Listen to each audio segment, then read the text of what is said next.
Revegetation after a flood. A healthy river system will better cope with flood situations.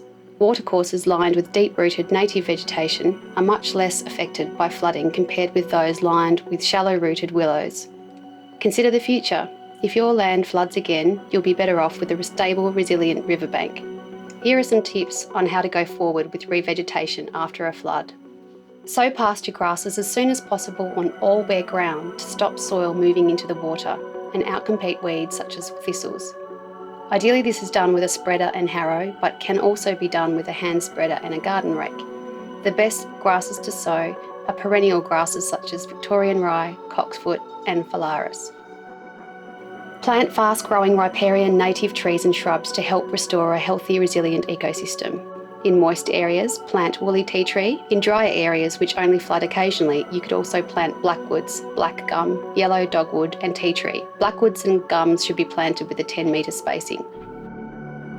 Ensure the hole you dig for the native plant is not too big. You want stakes and guards to remain firmly in the ground when you get to that stage. Spade depth by width is good.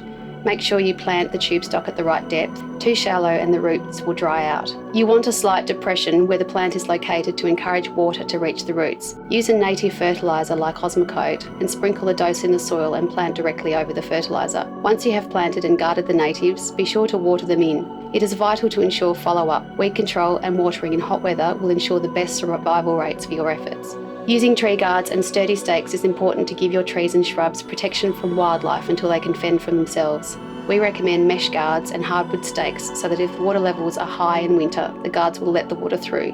Solid plastic guards are not suitable for revegetation in flood-prone areas. Environmental and declared weeds will rapidly invade bare soil, so monitor and control regularly to stop the problem getting out of hand. Where you can, hand pull or dig the weed out. Cut and paste is also a good method. Cut the main stem as close to the ground as practical and paste the stump with glyphosate.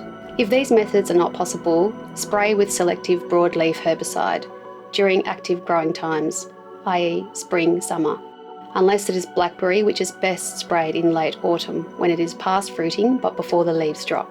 It is vital to spray away from the river to avoid herbicide entering the water. It is important to remove any weed fragments from the river edge, as some species can re-sprout from stems. Fencing is vital to the success of revegetation projects if you have stock.